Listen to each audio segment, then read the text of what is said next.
Okay, let's see if that is working now, and let me know if that's the case. I am checking on my end as well.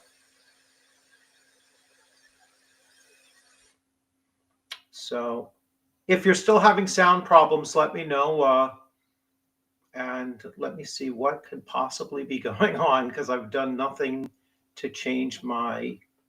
I've done nothing to change anything. Oh, you can hear me now. Very strange. Sorry about that, and thanks for pointing that out as quickly as you did. And my ear trumpet, thank you very much for the contribution. And long shot, congratulations on the game, the membership, channel membership. So no longer staticky. Very, very weird, but great. So since you didn't hear my intro, I will restate it once again, and that is that I'm going to be talking about random encounters and um, why I've been having some difficulty with them, and why I'm likely going to severely alter the way that I will be utilizing random encounters. And I know that at least one comment early on mentioned that he or she, I don't know, is asking, is wondering if we're going to have the same reasons. So I'm going to jump right into it. It was a very uncanny static situation. Yeah. Um, so in my recent game, Tuesday night, I started to realize now I play online most of the time, and unless I'm at a convention, obviously. So I'm playing online, and when I utilize random encounters, I do first of all the frequency of it. I look to see in the particular situation that they're in, or in the area that they're in. Is there going to be a higher frequency? And then I'll roll the d6s. I'll roll, and if it's typically, if it's probably a low frequency area, it would be a 1 and 6. But depending on what's going on, it might become a 2 and 6, or even a 3 and 6. And then I will introduce those random encounters, and then I pull the table, right? And so the random encounter tables I have found um, are too large, too many different entries into a random encounter table. And oftentimes I find myself as a game master re-rolling because it doesn't make much sense for that. It's like, all right, well, even though their region has giant frogs, they're not anywhere near where a giant frog would be, or it would actually not contribute anything to the situation that the players are currently, their characters are currently in. Um, I don't so much mind the fact that there's a huge range in power between random encounters. So on the very weekend, you might have a D4 hit die or half a hit die creature, and at the very upper end of that, it could be 20 hit die, kind of thing. I don't think that you should ever have a um, a random encounter table that doesn't include something that would be significantly powerful to the point that the player characters should in fact run. Um, but those kinds of encounters need to be somewhat rarer on that scale. The other problem I found is that, and I see this across the board, I see this in many different game systems, and this is something that I say out to game developers out there. Um, Anytime that you're creating a random chart, you have to consider the bell curve when you're making these things, right? Your your random chart has to have the most common frequently encountered creatures found in the center of that chart. All right. And then the more rare could be on you know, the O1 through O3, so the third percentile and below, and the 97 and above, kind of thing. But the most common thing should be at exactly 50 and going down to maybe 35 to up to 65 range. So from 35 to 65 should be the most common effect, the common encounter, the highest frequency occurrence. All right. There seems to be just a lack of thinking of the bell curve and the way that it works, right? And so that was another thing that I was finding. It was like you shouldn't have a completely random die roll. It should make some sense, and there should be some sense of frequency in there. What is the most likely encounter to take place? And so that was my second problem with it, is that not only are there too many entries, but the entries oftentimes don't make sense for the situation you might be in. And then compounding that is that the likelihood of the most common thing is not right smack dab in the center of that bell curve. So if I'm hitting any of those things, then just let me know. YouTube, YouTube privacy, and thank you very much for joining as well. So becoming a member, that gives you a lot of different perks, and I will talk about those in a few minutes as well. Certainly before we wrap this up. So I'm going to invite people to come in and and chat here if you wish, and I will put that up there, and that is right there. So that will get you backstage, and I'll hear the little cue, and you'll be able to come right in as well. I am also going to be giving out the last of the free memberships. I think I have 5 left for this month, since I'm not planning on doing anything the weekend, the Sunday after Thanksgiving, at least as far as I know right now. So I will do these. I will do these ones today, and that will wrap it up. And of course, if you're celebrating Thanksgiving, I wish you all a happy Thanksgiving in these upcoming days.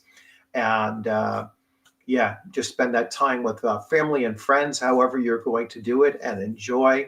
So the invite is out there. I am checking the chat to see if anybody else has any issues with random encounters, and then I'll start talking about what I'm going to do in response to that. So I am preparing at this point to launch 2 new campaigns, using 2 new systems for myself as a game master. So I'm looking to start up and replace my Castles and Crusades campaign that has been going on now for about 20 weeks consecutive, and then it will be around like 22 to 24 weeks on that particular CNC campaign. I've done other CNC campaigns with this group of players, and we're going to be moving to Dragonbane as a game system. And I've already been looking at the various types of creatures that might be encountered in Dragonbane. And I recently, just the other day, uploaded onto our Roll20, which is what I use for our VTT. I just uploaded all of the tokens for everything that I could find in their, in their list of free available tokens, and put them up in there. And that reminded me of another issue that I had with random encounters. So, like I said, as somebody who continues to utilize VTTs and do mostly online, I'm going to bring in. Looks like it is Nikki. Hey, Nikki, how's it going? I'll wait for your things to come on, and so I can hear you. I don't hear you yet. So I have no volume on you just yet. Nope, can't hear you.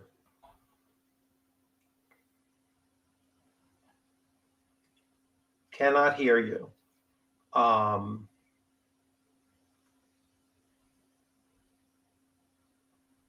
Maybe it's not on your end. Can anyone else hear Nikki? Let me just double check something here. Can you hear me now? Yes, I can hear you now. Okay, I had no idea this was going to bring me onto the screen, so I apologize. Oh no, it's fine. You're welcome. But yes, I can hear you fine, and welcome. It's a pleasure to meet you. Hi.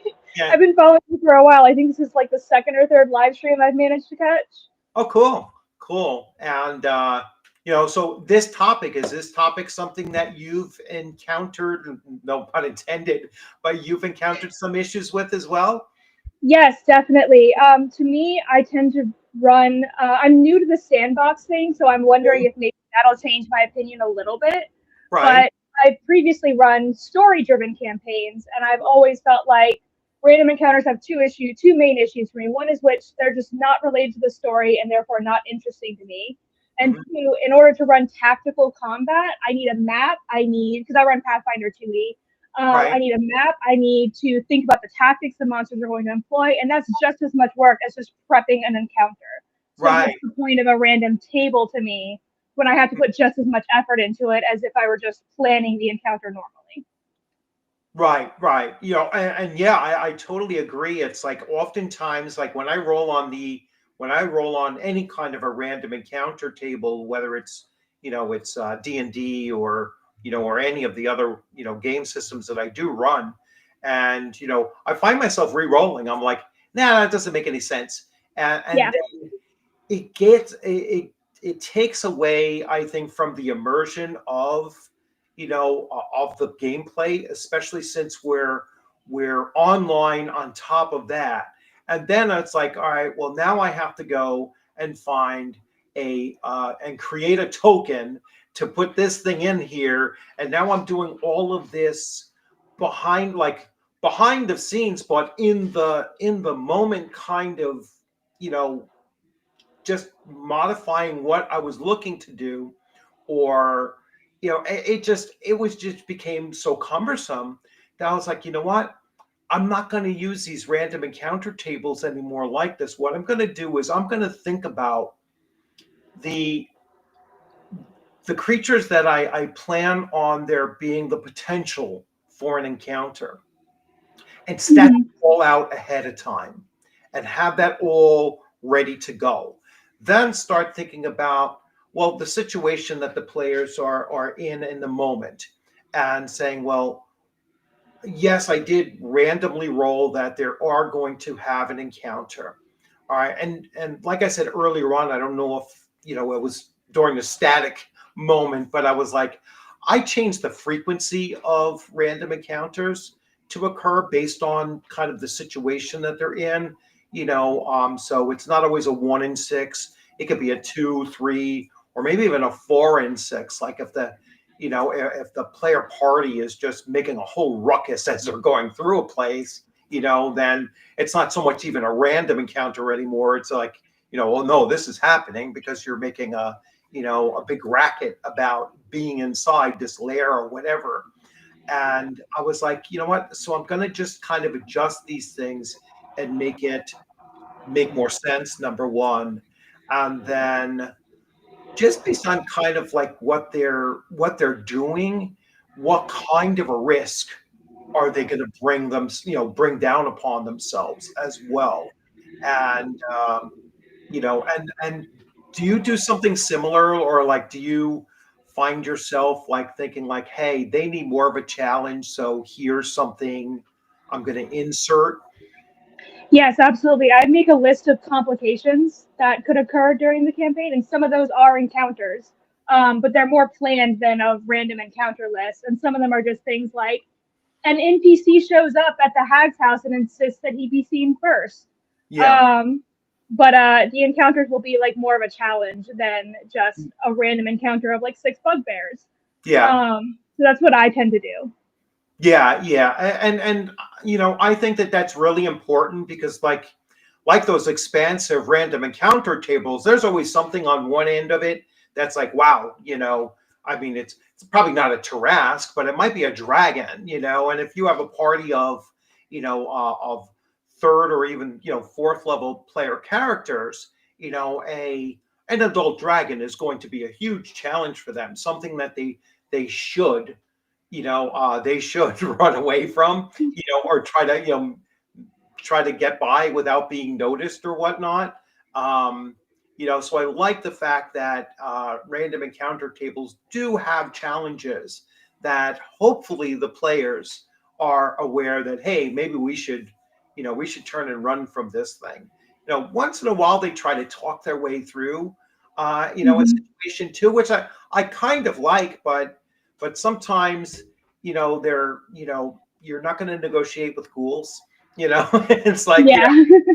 sometimes you got to realize, and I think it gets kind of to like what you were talking about earlier, when you have to consider the tactics of certain creatures, and I bring up ghouls for a very specific point, is because I just ran I was play testing an adventure where there's ghouls, and I know my players didn't try to negotiate with them, but a really important thing to remember with ghouls, in particular, is that once they down an opponent, all right, they're going to start trying to eat them.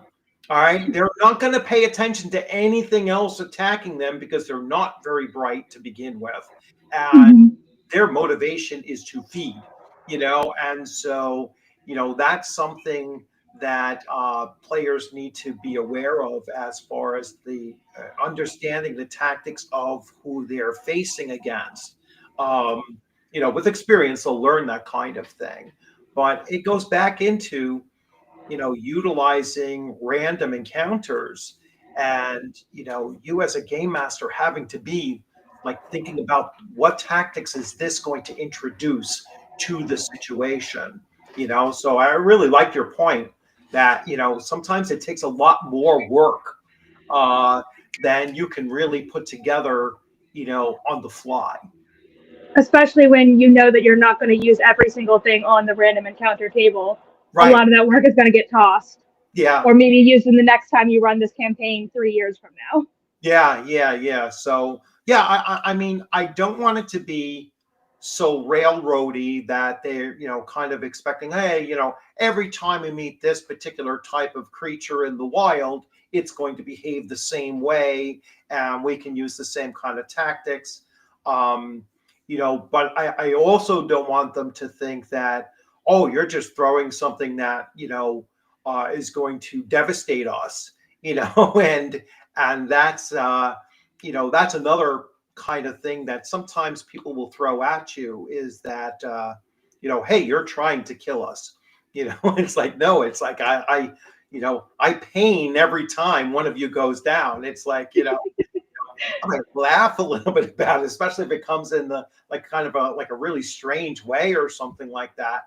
But it does pain me when when a player character goes down. It's like, oh, it's but I we try to move on, as best we can, and hopefully they don't get the sense that I am manipulating the the scenario to be a killer scenario kind of thing as well. Random encounters in what? I'm going to try to address some of these questions too. In basically anything. I mean, virtually every role playing game that I've utilized has had some form of random events or random encounters or whatever. Um, and that even happens in the, you know, in on computer games too. I mean, some of the encounters that you have are generated randomly by the computer program, and in certain role playing games on computer, those things could be, widely, overpowered based on what you're encountering. I'm thinking specifically like Fallout 4. I mean, you can go into an area and all of a sudden, bang, you're wiped out. You had no chance whatsoever in that encounter, and I think that's important anyway, to have that possibility. So you said Pathfinder 2. So any other game systems that you are familiar with that also utilize random encounters? My one of my personal favorites is the Adventure Conquer King system. Oh wow. Um, yeah, that I've yet to actually get to play it because I'm still working my way through those 800 plus pages of Yeah. rules. Yeah. Um, but yeah, I do like that there are so many rules in the axe system for how to handle those random encounters that it makes me feel more confident putting them in. Um, I also do run Dungeons and Dragons, and that does sometimes have random encounters. But I'm currently running the Kingmaker campaign, and I just completely deleted all the random encounters from all of the Hexploration. I was like, this is just not interesting to me.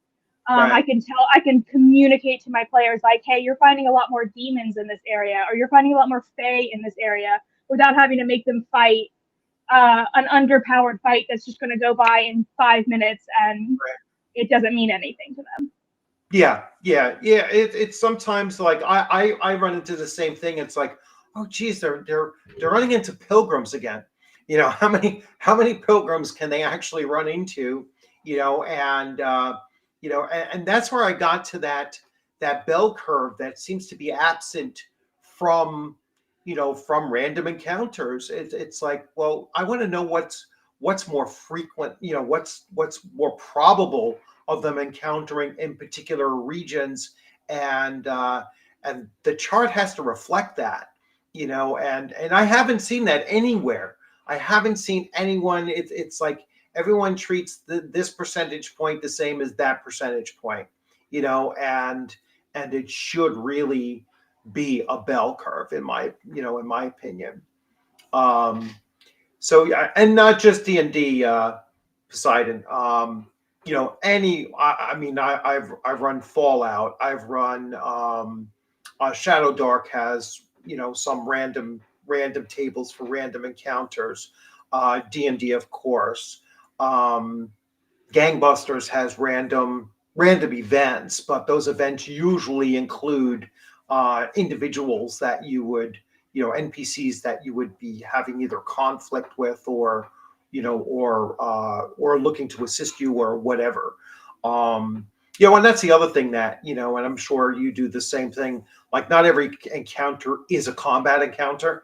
That sometimes they can become adventure hooks, for side, little side quests or whatever. Or you could tie them into, whatever they're currently working on in order to maybe assist them if they're not figuring out what their next step should be, kind of thing. I know in in less sandboxy kind of things, you got to kind of keep them on that track without too much railroading. It's like you know that's the big issue, I think, with random encounters. They can be too random, and too meaningless.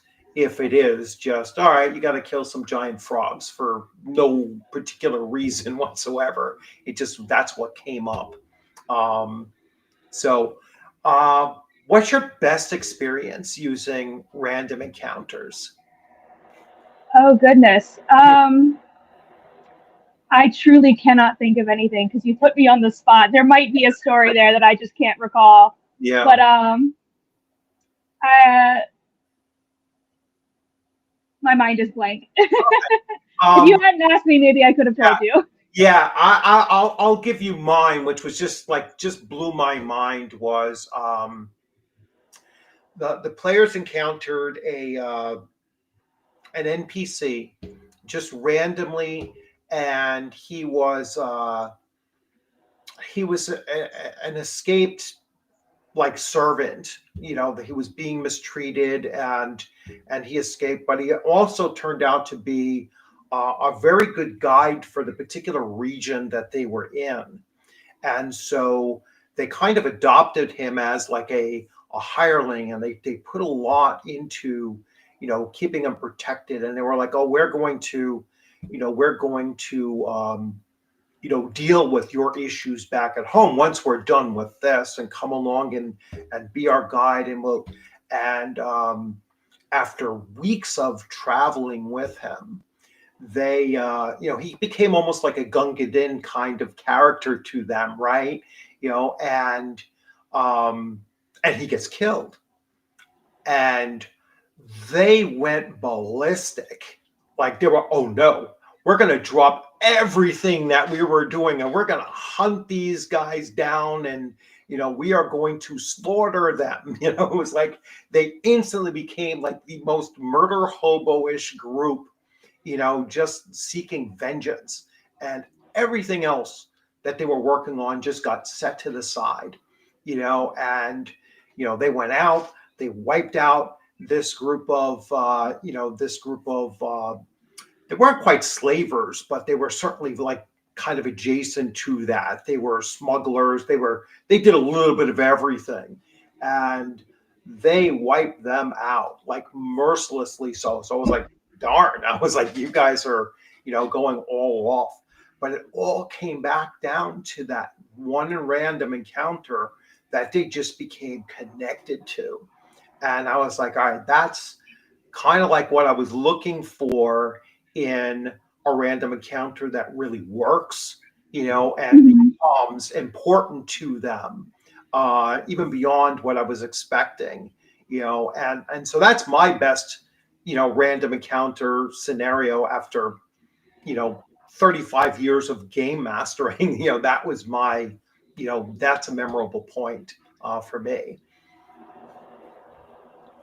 So let's see. Random encounters are for solo play.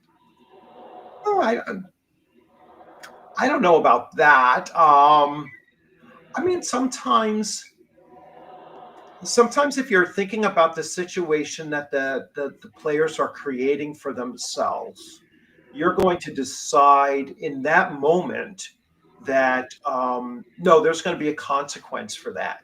You know what I'm saying? It's like, and it's not a random encounter that you're rolling for, but it's an encounter that you did not plan on, and it's solely based on what they did in the moment.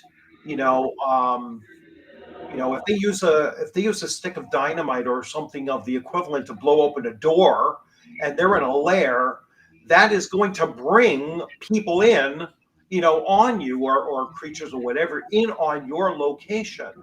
Is it random, like I rolled it on a chart? No, but it was random in that it was not planned. It was a consequence of your action. So I don't think it just happens only in solo play. Where would you stand on that, Nikki? Definitely not. Sorry, that sounds a little harsh, but in Kingmaker in particular, like the random encounters are there to make the world feel populated and dangerous, and to explain why the stolen lands have not been settled prior to now. So that's something that is intended for group play, not just for solo play. Yeah, yeah, it's a yeah, and that's a I don't want to say a very scripted, because I only know Kingmaker from the video, from the computer game, which I do enjoy and everything, but that's you're more railroaded in that version of it. I'm not familiar with it as a tabletop role playing campaign, because that's an adventure path, correct? That Yes, is a pretty extensive adventure path. But it's level 1 through 20. yeah, 1 to 20. That's what I was thinking. So, um, yeah, it's different. when you're using random encounter tables for an adventure path. I think then for a pure sandbox kind of thing, which deals, I think, more with what is the topography that you're in, what is the region that you're in, what are the potentials for those random encounters. Um, I know Shadow Dark uses um, varying degrees of danger that you're in, and that changes the frequency of random encounters. So whether it goes from a 1 in 6 to a 2 in 6 to a 3 in 6 or whatnot, and just adds that level of frequency to the potential encounters. Yeah, I think it's equally usable in whether it's solo play or group play, and but they all pose, I think, that challenge, like we both mentioned, that it's like, oh, I gotta now try to create, all on the fly. How is this situation going to be carried out, for them? So yeah, that's you know, yeah, it's just where I stand on it. I don't think it's just solo. I think that you can use random encounters in a sandbox as well, and you probably should. I'm going to put out that invite again. So if anyone wants to come in and join in, and you're welcome to join in. Yes, and it's nice to meet Nikki first time, and I know she wasn't expecting.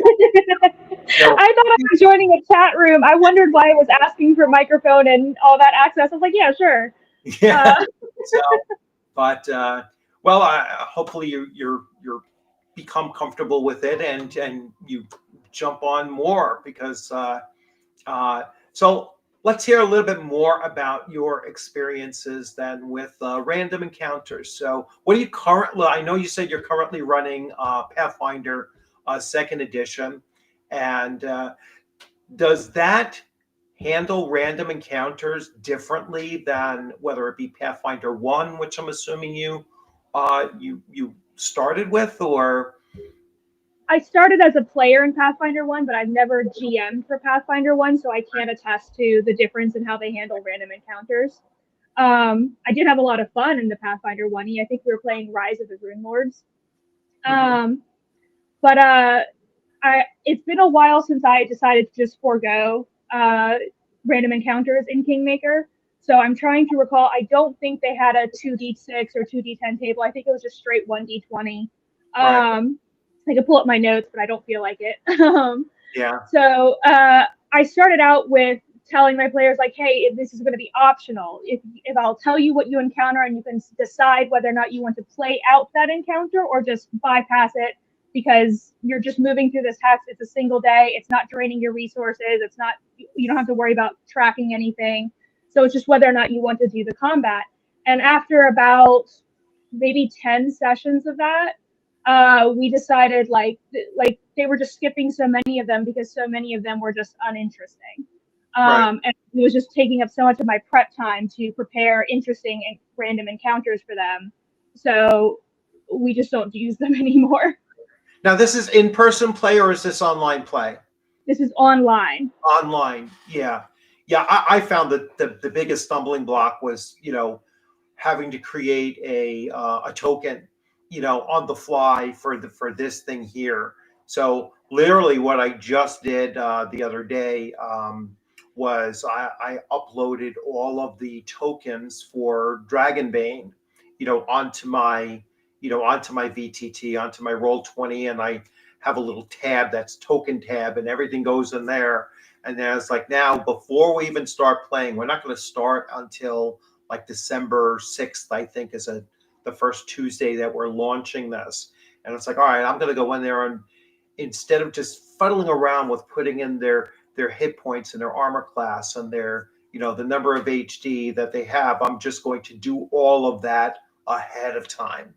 That way, if they do have a random encounter, then I already have the token already made, and I could just plop it in there. And and then I could be a little bit more selective in in what encounters they're going to have when an encounter does happen. So um, and yeah, I'll see how they're behaving, how their characters are behaving to to initiate what kind of an encounter they're having. If I feel like they've been kind of steamrolling through everything, I'm going to have to give them something a little bit more challenging just to make the session more interesting for them. If I find that they've been focusing too much on just thumping their way through and bashing everything on the way, and I want to give them something that's a little bit more involved, then I'll throw that at them instead. If I feel like I don't care what the dice are rolling, if I feel that they need an encounter just to get something going, then I'll throw that in there as well. I'm just moving away from the randomness of it, and and just trying to mix it up a little bit and do that kind of a thing. So I have another question for you. Do you have a channel? So do you have a channel yet? I technically do. I haven't posted anything to it. I want to review. I have so many TTRPGs on my bookshelf that I just don't read and haven't played. So I Right. got together with my friends and I said, let's make a YouTube channel together where we just read and review these and play these RPGs. Yeah. And we played Bluebeard's Bride, and I still need to edit that and Right. make that into an actual video. So I haven't posted anything yet. But if you want to go ahead and follow me, it's Titterpig Reviews. So TTRPG Reviews. TTRPG reviews. So Yes, I once heard that pronounced Titterpig, and I stuck with it. so it's just TTRPG reviews. I guess that's at, right? That's Yeah, and that's at for TTRPG. I don't know if that works this way at and then slash YouTube. Let's see if that works. So let's see. Oh yeah, look, it has a little YouTube thing on there, and I don't know if it'll link directly up to it. I'll figure it out, and I will put that in the links somewhere. I will look you up, and let's do it this way. Um, Let me do a search. TTRPG reviews, and let's see. While you're looking, I did pull up my notes, and they are just plain D10 and D20 tables. There's no bell curve. Right. Um, Channel? Yeah, I'm having a hard time finding it as well because there's like too many TTRPG review channels. Yeah. I can probably pull it up myself. Yeah, if you want, you can just throw it into the private chat, and then I can link it up there, into the thing so everyone can follow you. Yeah. Yeah, because oh wait, here it is. Oh, it's like a little D20 with a open book. It's a little goblin with an open book. Yes. No, this shows a D20, so it might be somebody else. 6 videos. No, So that's not me. I haven't posted anything. yeah, so yeah, if you can link it. Oh, is that somebody else linked it? No, that was me on my other channel. Okay, so and let me see if that is it.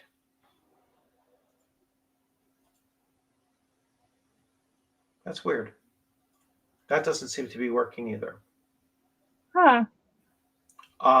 Let me see how I can link and It works for me. Maybe I might still be private, question mark. let me see. Sorry about this, everyone. I appreciate the effort for Yeah, someone who hasn't posted a single video. Uh, let's see here. yeah. It's like I can highlight it here, but I can't just click on that and go right to it. Maybe because that is. I know why it is. it's Restream doesn't let me do it. Ah, That's what it is. But if I go to my live and then I go to this here and I go to where that is linked, let's see.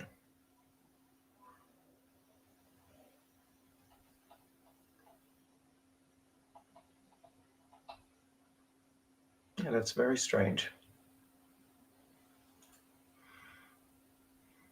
I can't bring it up there either. I will figure it out. okay. I will definitely It's when I okay. will link it and we tried.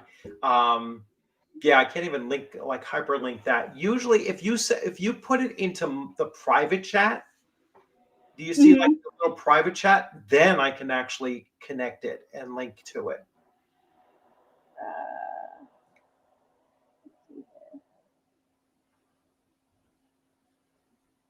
And we'll um, see. We can at least boost your I don't even. subscribers. I will send everybody to you for when you do that upload. They can hit the alert button and then they'll know. Oh, Nikki just put something up I don't even see how to add something to on.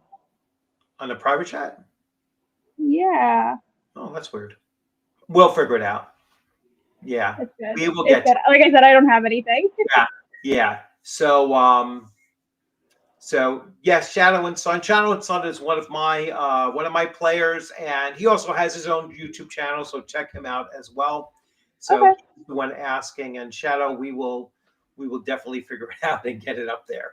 Um, and I will look until I find it, um, and post that. I'll even make you a featured channel so that when they come to mine, they'll find yours. And Thank you. long, especially since I have not actually had too many interactions with people that have played Pathfinder 2 as like, would you say that's your go-to? Um, Um, yeah, I would say so. I kind of bounce between that and D&D. I'm on right, Start Playing, and that's my only income at the moment. So whatever right. people want to play is what I play. Yeah, I have a list of every book that I own, and I say if it's not listed as a campaign already, and you want to play something, just give me a week. I will read through that book at record speed, and I will be ready to play a campaign in it within a week. so you have players that are willing to play anything you bring to the table for them. I See, do. I do. I have about 15 people in a Discord chat that we go through different RPGs. Like I said, we started with Bluebeard's Bride, where scheduling is always the beast. right, right. So we're trying to get another game going up soon. Yeah. Because that's something that I hear a lot of people say as a challenge. So like, oh, my players won't play. They'll only play 5e, and I Yeah. can't get them to play anything else. And I'm kind of old school. It's like, no, if you bring it, they will come, right? It's like, you know, I get probably a little bit, abrasive about it or whatever. I'm like, no, I'm running this, and it's Yeah. like, you either you either play this or you move on and something else. Now I have a core group of players that have been with me now for some of them a little over 4 years, and we've played long campaigns, 2 years and 3 months of AD&D first edition. Then we've tried several other game systems, Castles and Crusades being our second most common one. We're probably a little over a year with that system, not with campaigns. Our campaigns have been running about 6 months or so a piece. Um, but like they're open to me bringing a new game system to them. Actually, we're going to move to Dragonbane on December 6th. So first time running it. And I haven't had the chance of playing it, but it looks like it's a system that's very easy to run. Maybe not as easy as Shadow Dark is, but I've done several Shadow Dark campaigns as well. So I've been fortunate to have players who are willing to play other game systems, but from what I hear, it's not a common thing, which is kind of a shame. I know I certainly feel you in having a bookshelf behind that. It's like most of the games on there I haven't played yet or run or whatever, and it's like you know, um, I'm, I've run quite a few of them, but there's still a lot on my shelf that I haven't done in a while either. Or haven't done yet. So that's something I've been looking to do. Hey, Mike, let's see what you got to say. Oh, I missed another one here. Good on you, Bloodwatch, for supporting new channels. Oh, yeah, I love to see new, you know, the next generation, coming on in and everything like that. And I love spreading I don't think it's a zero sum game, kind of thing where it's like, oh, you know, I don't want to give anybody, my competition. Like that's silly to me. It just doesn't make sense. It's like, no, I will support new channels and continue to support them, even if they surpass me. I'm like, oh, good, Double D has surpassed me by thousands, and I still a member and still support his channel as well. And yeah, I don't care. It's like I guess that's a school teacher in me, or a former school teacher in me. It's like I like to see you know um, that next generation excel and be uh, and even potentially surpass me. That's fine. We're not practicing the rule of two here. So as a Star Wars thing, in case you're not familiar with that. Yeah, I love Darth Bane, but it was still it's like still a thing I like to practice. Is I like practicing reciprocity. You follow me, I'll follow you. Kind of thing, and supporting smaller channels for sure. Let's see. I missed a question here. I use random encounters in my adventures. My comment was just a controversial take. Um, I think that was the one who said uh, that they were for solo adventures. yeah, for solo adventures. Almost every so yeah, looking at it like solo role playing games. So yeah, every encounter is random. It's like so there's no preset in solo adventuring. So unless you mean GM plus one, which is totally different, I think. Anyway, hey Ducato, how's it going? Um, so yeah, I guess if you're talking about different types of role playing games, you would have different forms of random encounters thrown in. So that's an interesting thing to bring up. It's like you know. For Four Against Darkness, which is a solo RPG. I don't know if you're familiar with it at all, but that's designed really for solo play. You're just sitting there and you're randomizing the dungeon, the encounters, what is in each room of the dungeon. Everything is randomized, and you're sitting there and you're just rolling 2d6 to figure out what is in each room. And it is very random. You can end up, it's like my group of 4 player characters that I'm running are first level, and all of a sudden they're thrown in against a Medusa, and it's like, oh, half the party is now turned to stone, and the others are trying to flee, for their lives, kind of thing. And that's certainly something that is possible to happen in those kind of random encounters. Then you go to something that's more sandboxy, and now you have something that's even wider. So let's see. Yeah, I don't know. So here we have it posted here. Let me see if it's coming up on here. What's the name of the channel? Sorry, I missed it. And it was put up. For some reason, that's not coming up like your response to that. You know what it is? A freaking YouTube is a pain in the butt with that it will not post links in chat. Yeah, so YouTube won't post links in chat because I'm not seeing your posting of the link in the chat Okay. on I YouTube. tried a different format. I don't know if that'll work if you delete the Yeah. spaces. Yeah, so youtube.com TTRPG reviews at TTRPG. Let's try that one. I really want to be able to do it. It'll let me post it, but so YouTube /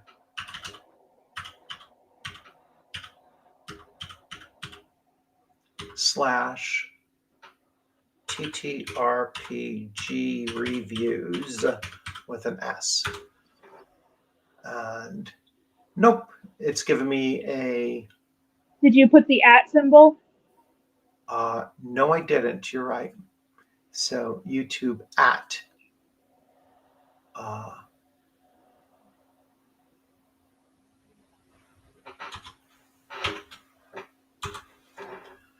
And let's see if it comes up.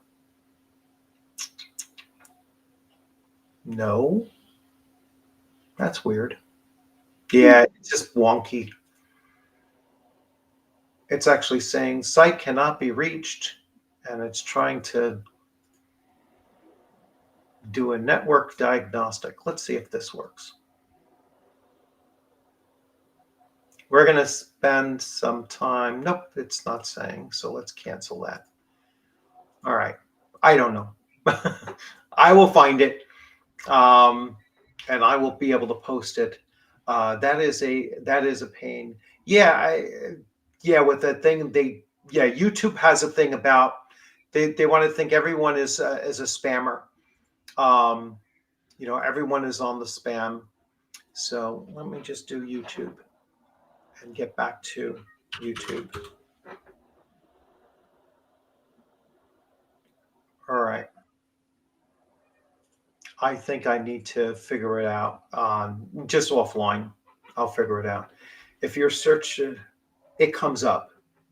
So if you search at and then RPG reviews, TTRPG reviews. So at. In the YouTube bar, I tried searching it and it was the first result. Okay. So at, and it was the first result. And you have, it's like a little goblin girl, right? Yes. I found it. All right, finally. Yay! Yay, I found it. Now let's try this.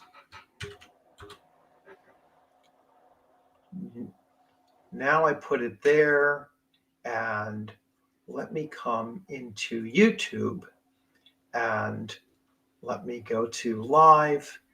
We will get this done. And we will. I appreciate it. Yeah, no problem. And now I will put it in the chat here. And now you should be able to directly click on this and it will bring you to it. There we go. And I am subscribing in real time right now too. Thank you. Oh, there we go. Yes, it says Titterpig RPG. Yes. Yes, that is very cool. So there you go. I have got it. Thank you. Great. So head on over there from YouTube and you can go directly to it and subscribe. So let's see how so you were currently. I have 6 whole subscribers. Yeah, 6 whole subscribers. So we will try to get you up there much higher than that. Maybe into the teens.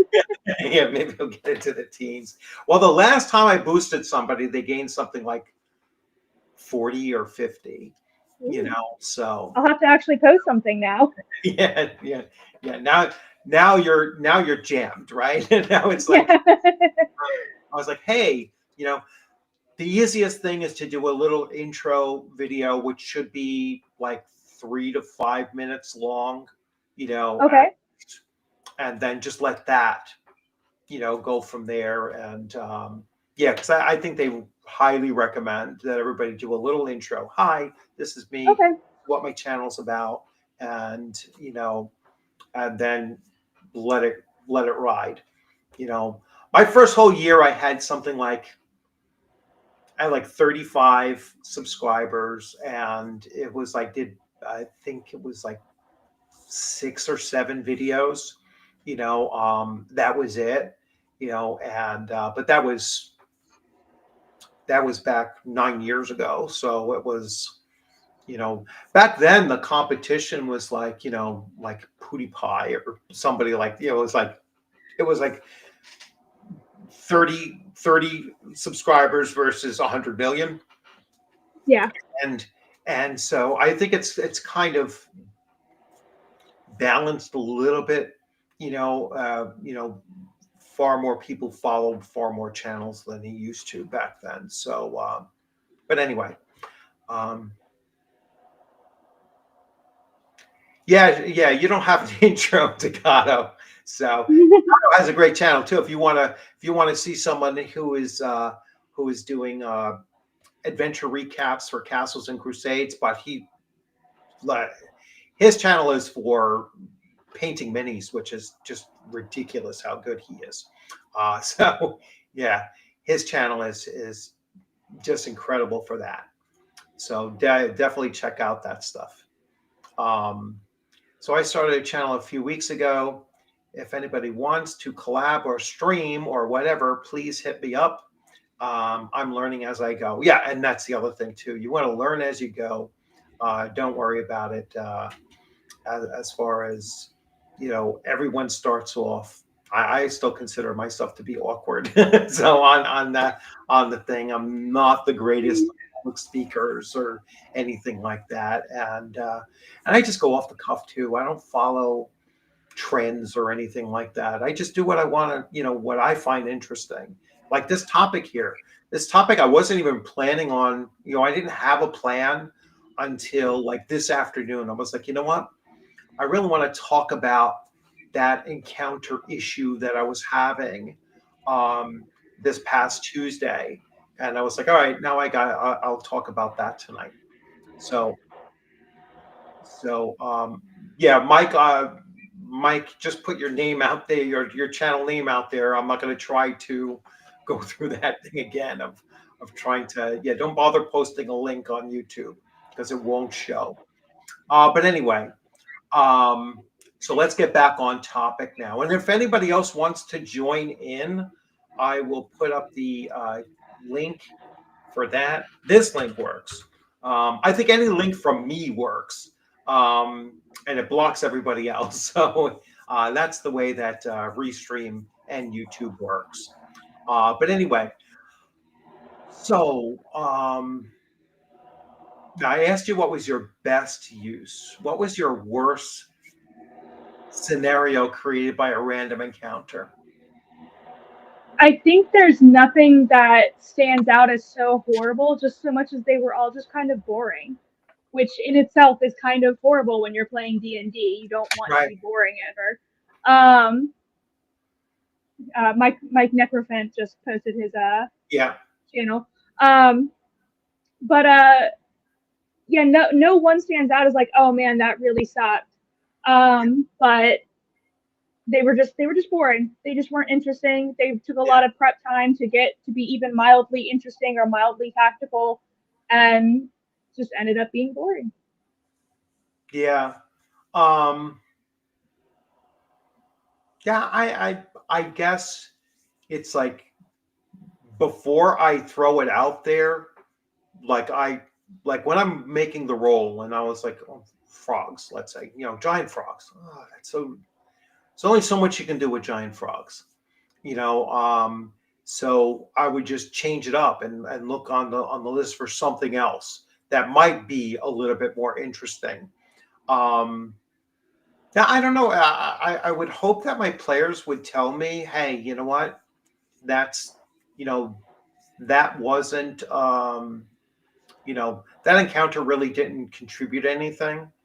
So if any of my players are on here, which I know at least Shadow was on here, so Shadow, uh speak up if you ever think that, hey, you know what, this is something that you could have done differently, then please feel free to do so. I am certainly open to someone saying, hey, you know what, I mean, some of my players actually will come out and say, hey, can we do this instead, or something like that. That's great.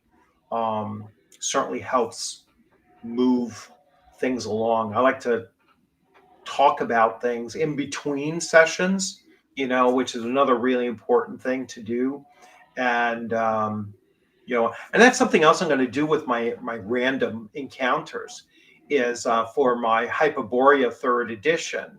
Um, Campaign that's coming up. I'm going to tell them these are the things that you can expect to encounter in this city. Just so you know that these are the types of things that can happen. We're not doing that in character, we're doing that out of character, and just kind of like a quasi session zero kind of thing. So it's like, hey, you know what? Um, at nighttime in some of the seedier sections of the city, you might run into a lesser demon that is digging through, garbage, or doing whatever, lesser demons might do that are trapped on this plane of existence for whatever reason. And, you might that might be something that you just look to exterminate, or it might be something like, hey, how did this thing get here, and now let's investigate, where it is. And then you find out that, there was a warlock who was killed by the Assassin's Guild, and blah blah blah, and this warlock was messing around with these, bringing these things in, and it becomes a story to be told. Like you were saying, you don't want your encounters to be boring and lead to nothing. uh, you want them hopefully to lead to something that is a little bit bigger, and potentially more interesting. Hopefully, it's more interesting for them. Um, I've never run um, a campaign exclusively with younger modern players, let's say. So um, I'm guessing, or wondering. So, like, what's your experience as far as, like, have you run at conventions? Let me ask you Yes, that. Yes. yes. So 3 years running, I go to Gen Con for Tales of the Valiant.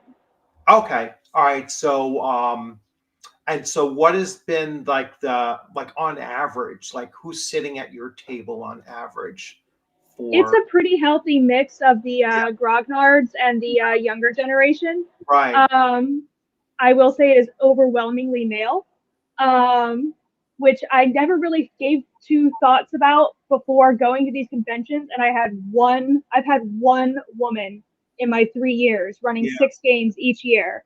One woman sit at my table. So there's still definitely a gender imbalance there, but everybody's still respectful. Everybody's still wonderful to play with. Um, that's about the makeup that I've seen at convention plays. yeah, I'm and that's also the youngest in my Kingmaker campaign, so I am GMing for everybody older than me. yeah. Well, that's a um, I think that's a plus. That if you're younger and you're bringing that level of enthusiasm to it, or whatever. I've heard this thing about, like, oh, Gen Con's huge, and it's like you still see that it's a male dominated hobby. You know what I'm saying? It's like, I don't, and I know I'm coming from a perspective of that old school person. Like, I would have loved to have female players at the table in 1983. When I was 15 years old, it was like, hey, cool. I mean, we even tried to get, my one of my friend's sisters to play with us, and to be honest with you, that wasn't what girls in our day, in our high school years, were looking to do. It's like, we were the nerds. They were, they used us for homework help. They were, that was fine. We might have been in some, I was the homework help. yeah, we might have been like in some like shared clubs, like whether it be the AV club, there you would have some, a mix of boys and girls in it. The computer club, there were some girls in the computer club, but once you got outside of some of those that were much more broader, um, like truly nerdy things, we just didn't know any, any girls that wanted to play, and this was New York. This wasn't like Midwest. This was Long Island, New York, that, we just didn't encounter girls that wanted to play. We certainly weren't saying, no, you can't. It's like, it just wasn't something that they were looking to engage in.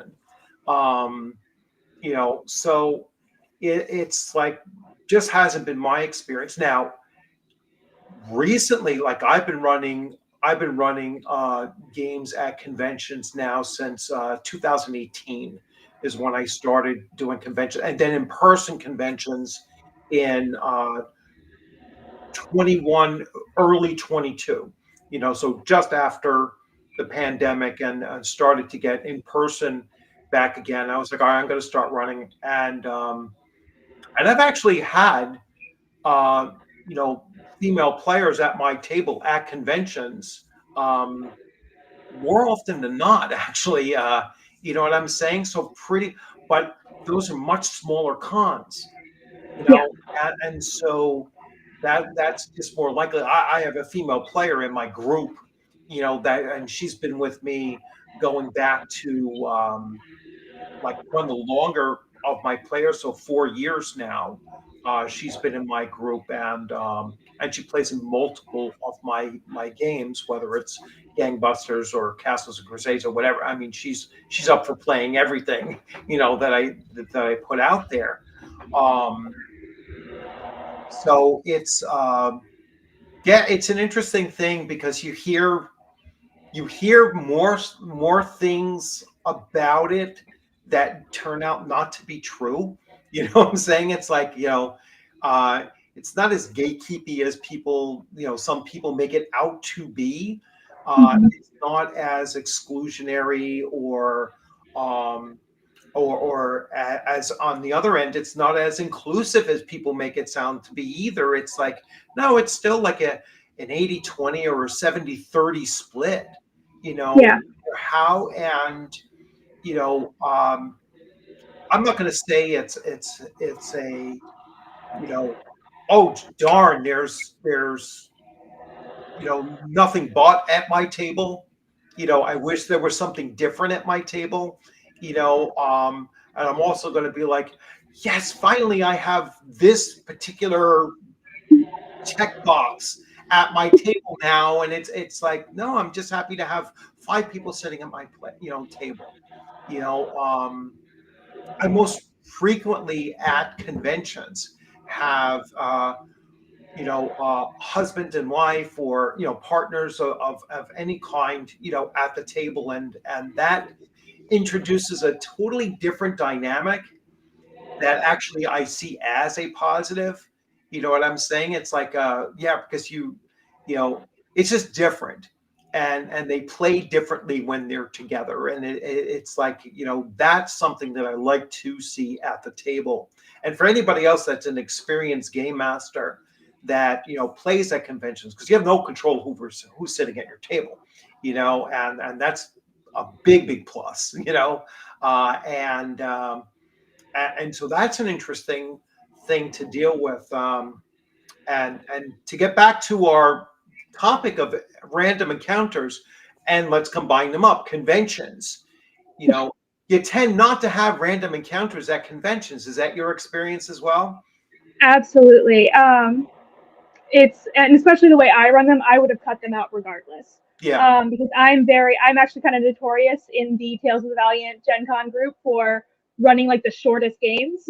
Mhm. Because I'm very wham bam, thank you, ma'am. Let's get through this. Let's go, let's go. I don't want to have to cut out parts of the adventure Yeah. to get to the end, let alone, God forbid, have to cut out the ending. So I'm kind of notorious for like, oh, it's a 3 hour slot. We're done in an hour 15. Yeah. Yeah. Um, yeah, there's that's another thing that you have to balance out in a convention play. You don't want it to be too short. You don't want it to go over. They all say they have fun, so that's what matters. Yeah, yeah. As long as they all have fun, that's all that really matters. And they when you go back to the same conventions, and I see this more with smaller conventions than larger, to be honest. But you start having repeat offenders. Let's say they come back to your table again, and there's not like like I don't know. Your experience has been with Gen Con. Any smaller conventions as well, or not yet? Gen Con is the only one I can currently afford to attend. So I go to one convention a year. I split a hotel room with my friends. I drive there from Maryland to Indianapolis. And my hotel is comped, my badge is comped, all that good stuff. So that's the only way I can afford to go to Gen Con. Right. Yeah. Yeah, there are smaller cons that are a heck of a lot cheaper than Gen Con, especially like I'm assuming you're in the Midwest, so there it's not, you know. Maryland. Oh, you're in Maryland. Oh, so Yes. you should shoot up to Page, Philadelphia I Area Game Expo. Okay. I mean, I've been to PAX U, but not as a GM, just as an attendee. yeah, yeah, you should check out Page. Okay. Like that. That was like 1,800 last January, and it's probably Oh, going to okay. be over 2,000 this year. But everybody goes. Um, I mean, you'll see all kinds of content creators there. You'll see all kinds of people there. Um, and that's a great convention to go. And that's Maryland to Philadelphia Not too is bad. not too bad. That's probably three. Better than to Indianapolis. Yeah, yeah, it's a lot closer than Indianapolis. That's for sure. Um, yeah, conventions are one giant random encounter anyway. Yes, they are. They certainly are. Um, yeah, what gaming is not for fun? No, not to certain people. It's not. Gaming is for human growth.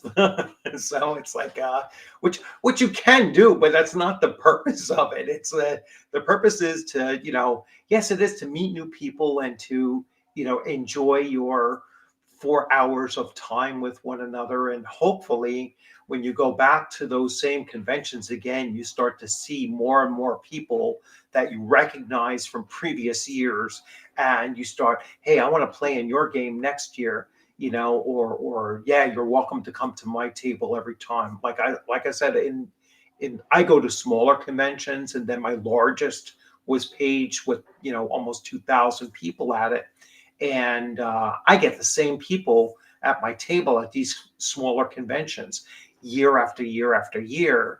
And it really does become like, hey, I'll see you next year too. And we always have a great time at the table, and yeah, so that's something you should definitely try to hit some of those smaller cons. You're going to see they're a lot cheaper too.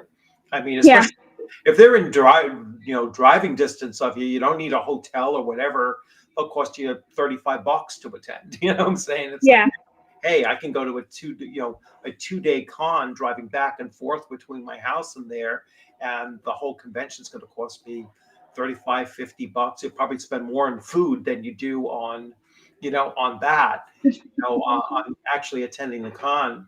So yeah, that's but yeah, it's definitely random. Yeah, that's your random encounter is at a convention. You don't know who's coming to your table, and you you won't know their play style until the dice start rolling. And I've never had a bad experience as a player. Once in a while, you'll have that player that cast a fireball on top of everybody in the last freaking scene of the thing, and like half the party is dead now, and it's like, and you're sitting in, you're playing Ghost Tower of the Inverness, being run by Alan Hammock. So you're getting killed in the writer's game because somebody decided, oh, I'm just going to cast a fireball on top of everybody. That was probably my worst experience, as a gamer. Um, but as a game master, I've never had an issue at the table. I think everybody brings their A game, and they, you know, It's a uh, lot more chaos at convention play, I've noticed. People are more willing to do risky and more mm, willing to ask to bend the rules a little bit than yeah, in a regular campaign. yeah, yeah, definitely riskier play. Like I always expect my character will die every time that that I sit down at the table to play. And it usually turns out, and it's usually epic. Yeah, it's usually like the craziest of circumstance that my character gets killed, and then there's a backup ready to go, and go right with it. And that's why random encounters don't happen in those situations, because that would, I think, just bog down the experience. I mean, imagine a game master at a convention setting, oh, let me roll on these tables to see what I'm going to throw at you. No, they're just going to throw something at you. And there'll be no, it's probably just plotted out already. Like, these are the 10 possibilities that I'm going to throw at you. And that's certainly something I'm going to start adopting in my home gaming, is now these are the possibilities, and whatever I feel like throwing at you in this situation, that's what's going to come your way. Yeah. Um, but you got to let them kind of know, like, hey, these are the possibilities before we even start, almost like a session zero kind of thing. Like, hey, you know, this is what you can kind of expect, and leave it at that. So I know for my Hyperborea game, it's like no, night gaunts are a thing. You know what I'm saying? In this setting and everything, and it's very. I don't know if you're familiar with it, but it's very Lovecraftian, and but still like a fantasy Lovecraft, and so eldritch horror, and tech, because there's laser pistols and things like that in it as well. So it's kind of a crazy mix of stuff that you can encounter in there. And there's a lot of demons. There's a lot of things that you can encounter that are beyond, especially when they're lower level, beyond their ability. So be ready to run, kind of thing, Yeah. too. Um, so yeah, in convention play, you're not going to be so random. You're going to be much more planned out, and that's fine. That's fine to be that in the convention, because you are constrained with a 3 hour or typically a 4 hour time block to run something. You're also, so in convention play, you're running your own adventures, or you're running pre-written adventures. Official Tales of the Valiant one shots, or sometimes they'll take a slightly longer campaign and just say like, hey, pick whichever part you think is appropriate and run that. So depending on which slots you sign up for, you might have some wiggle room in what you're actually running. So it Oh, just depends. organized play. Yes. Oh, okay. This is organized play, which I haven't done yet. That's one thing I haven't done. Like when I go to a convention, I'm running something I wrote, um, with rare exceptions. Like there were a couple Shadow Dark adventures that I ran that were written by one particular person. So I ran his adventures, but everything else I typically write my own, and I don't run, because I just don't think that they're written specifically for convention play. And I think that that's something that's important for a. I mean, Shadow Dark is the only exception. I think that those adventures kind of play really well in convention play, but for the most part, they're not. What's the Hyperborean system like? Um, it's it's it's not as wild as DCC, but it is much more. it's much more gonzo than D&D, let's say. It's a much more of a mix of things. There is a lot of eldritch horror kind of mixed into it and everything, so it's a little bit darker than your typical fantasy role playing game. Um, there is more high tech. There's high tech in it, so there is definitely tech in it. Um, it's the Hyperborea world setting is much more chaotic than it's much more chaotic than you would think a world would be. Um, now, not necessarily chaotic evil, but you know, um, just a much more riskier, darker place to be in. Much more brutal. Let's put it that way, or like, yeah, it's certainly much more brutal than that. It's kind of hard to understand how a city, like a large city, would function um,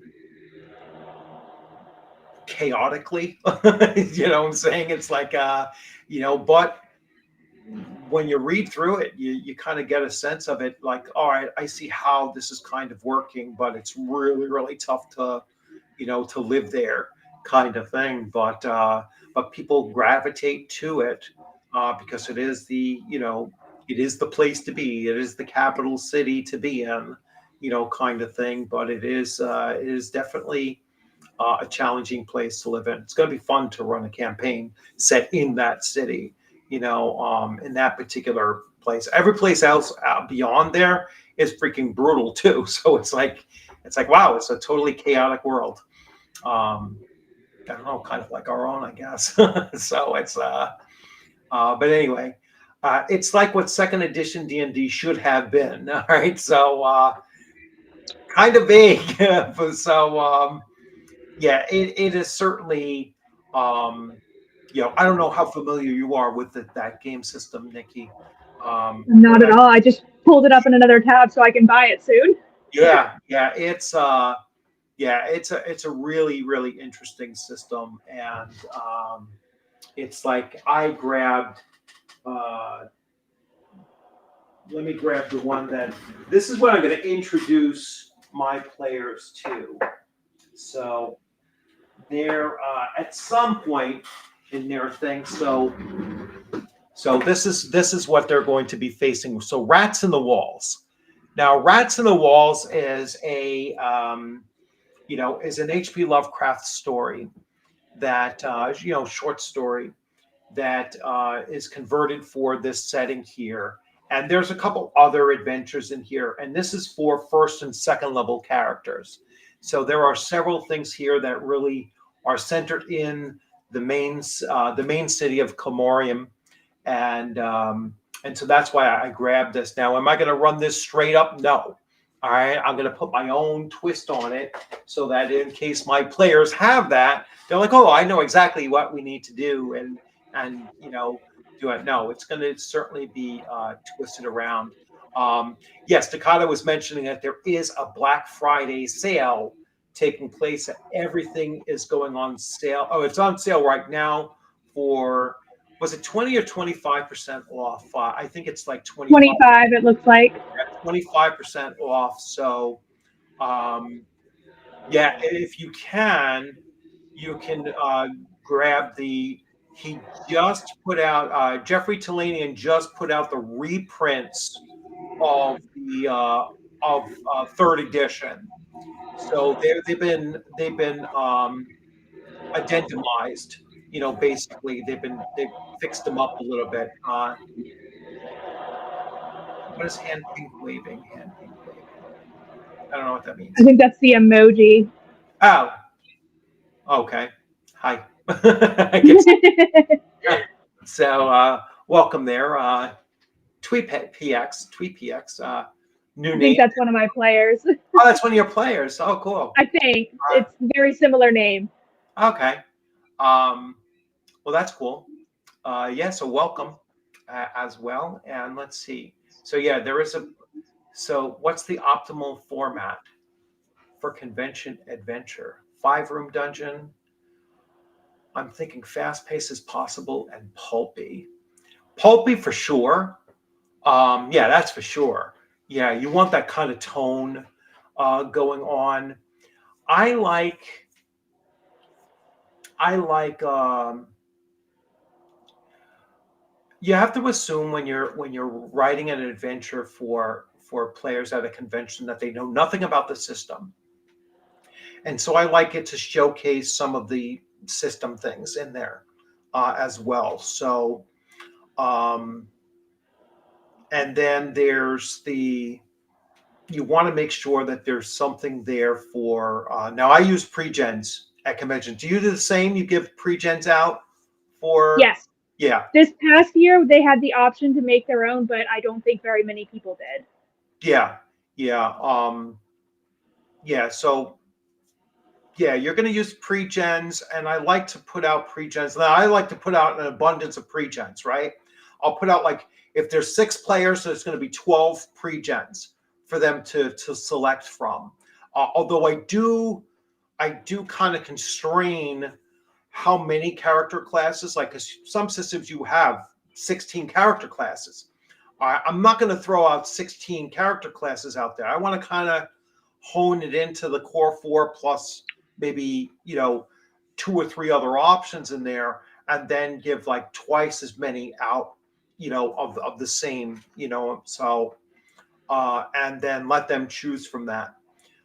So you do want to control it a little bit as far as that's concerned. But yeah, pre-gens is the way to go for convention play, and then have backups in case their characters die. Or you could always just scribble out the name and put a new name on there and run with that. Um, so let's see what else. What's some of your things? Because you're running part of organized play. So I think my favorite, I've run so many different ones, but I think my favorite was one I actually only got to run one time. mhm, And it was Beast of Dib from Tales of the Valiant. And that was a really fun one because it was just so freaking chaotic. There yeah, were goblins setting fire to different houses, and I had a little D4 to represent how long they had to put out that fire before the house was burned to ash. The goblins would jump onto sheep and run around and set fire to houses as they ran around. And it was just so chaotic. And the players, actually, I lied, I ran it twice. Players had completely different approaches. The second group tried to climb up onto the cliffs from above, and that really gave them an advantage. So that was a lot of fun. And that wasn't a dungeon at all. That was just one big battle royale almost, with 3 different sides: the players, the goblins, and some zombies that arrived halfway through the fight. Um, then there was a castle that was more like a 7 or 8 room dungeon. mhm, Um, so I think anything can be fun as long as it fits within the time constraints. And I do make certain edits to make sure that it's run quickly and smoothly. But for the most part, I think just about anything can work. right. Yeah, it's a yeah. I like something that is yes going to be fast paced, and it's going to build off of every character class is going to have its moment. Um, that way, and you have to really monitor. You have to read the room, right? As a game master sitting at that table, you got to be looking at everybody and looking to see, are they having fun? Kind of thing, and see like what is the best. And you're not always going to get it right. That's for certain. You're not going to get it right every single time. You know, but you want to just be gauging how they're doing and whether they're moving along or whatnot. You have to be very willing to cut this out, add to this, move the parts around a little bit. Um, you have to be very fast on your feet and manage time. Um, and don't be afraid of mashing on the story so much.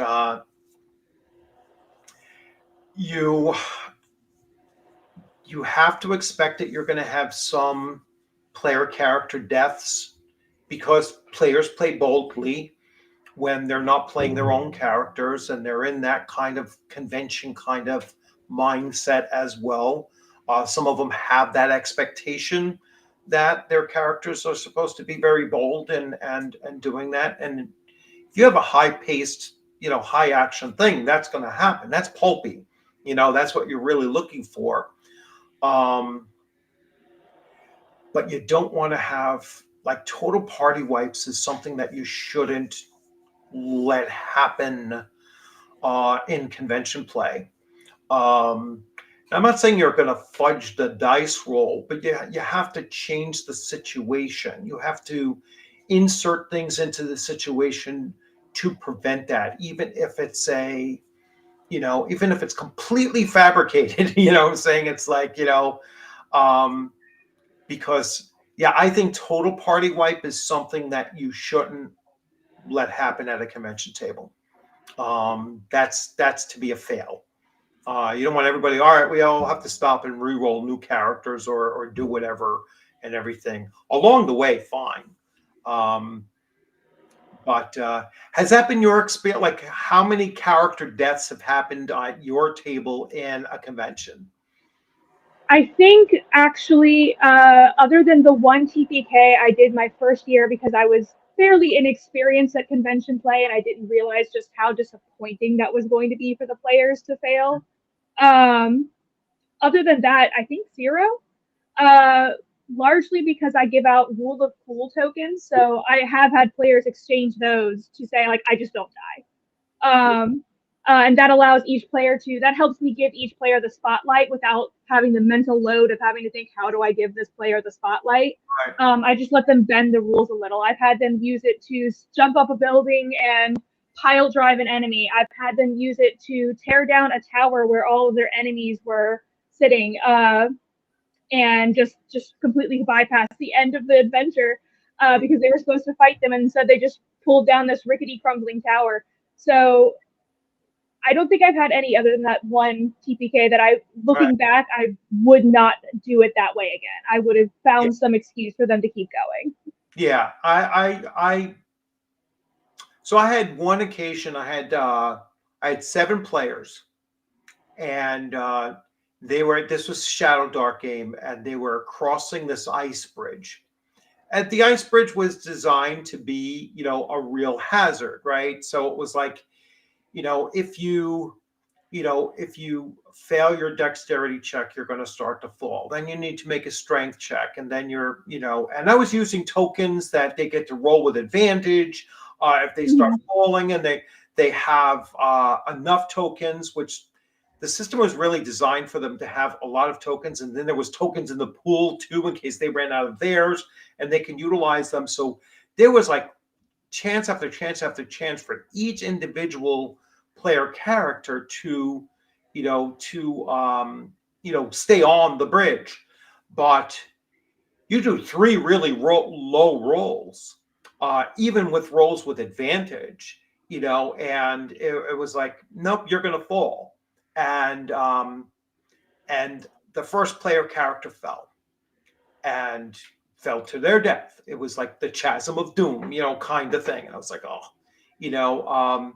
but that person at least laid out the rope and the spike so that the next person would have a +2 on their dexterity if they're holding on to the rope, and rolls a 1, uses a token, rolls with advantage, still fails, spends 3 tokens to re-roll, again, and then, still fails that, then fails the strength check, doesn't hold on, second character dies.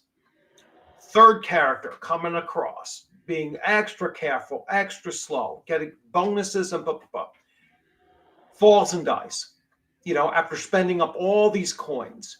Then the fourth one's like, I'm just going to walk across. And I was like, you just saw, nope, I'm just walking across, and he walks across and falls and dies, doesn't try to do anything, doesn't try to use the coins, doesn't try anything. If I don't make these 3 rolls, I'm dead, all right, fine. and I'm sitting there, and then the other three are finally got across, and they were on the other side, and they're going into an encounter that it was like, there's no way they can survive if they, so I have to create a circumstance where it's like, you see the MacGuffin that you're supposed to get, and here's your choice. You can either stand and try to fight this thing, or you can try to grab one of these things as you are fleeing. All right. But you need to roll, and you can roll with advantage if you have the coins, because they had enough coins to do this. And you need to roll, on a 15 or better just to survive. All right. And you need to roll an 18 or better to actually get the crystal. Right. And all three of them survived, fleeing out of this one, and one rolled a natural 20 to grab the crystal. And I was like, this is the first group, after running this adventure 11 times, the first group to ever get out with one of those crystals. All right. But it was also the first group where 4 out of 7 died. So I'm sitting there, I was like, did I play this wrong? I wasn't thinking so, but then I got some feedback, and at least one of the players, which I thought was completely unreasonable, was like, I can't believe that you allowed 4-player characters to die, in the adventure, in the last half hour of the session. They, 4 out of 7 died. And I was like, that's convention play. You know what I'm saying? It's like, so was that my worst experience? I don't know. To be honest with you, I don't see it as a negative, the way it played out, because I think there were enough crutches put in, laid down for them to utilize, and the fourth death I don't even count. I was like, that's not on me. He just chose not to take any of the advantages, and that was that. But yeah, it's a really interesting thing as a convention game master, that you have that balancing act to try to work out. Um, so we've talked about best experiences with encounters, worst experience with encounters, and then combining that up with convention.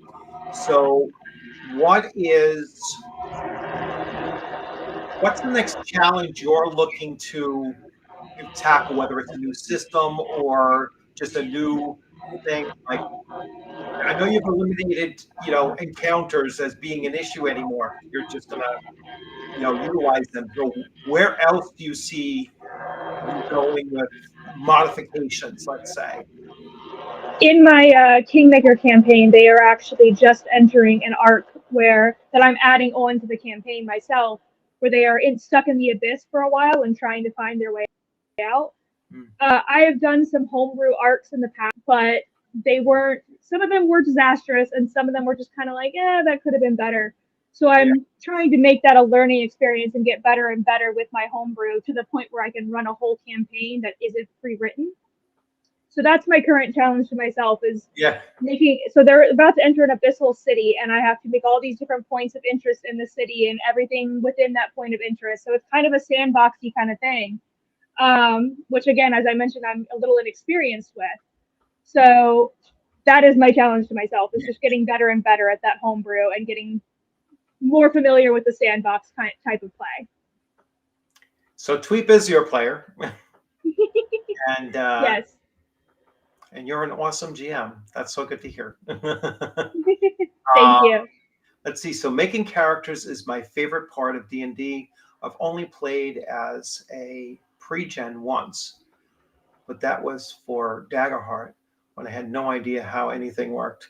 Well, yeah, and by creating characters in Daggerheart, literally you make it 3 choices. If it's only a first level character, right? What is it? Just species, class, and then you pick two abilities, right? And that's it. I really like the character creation in that.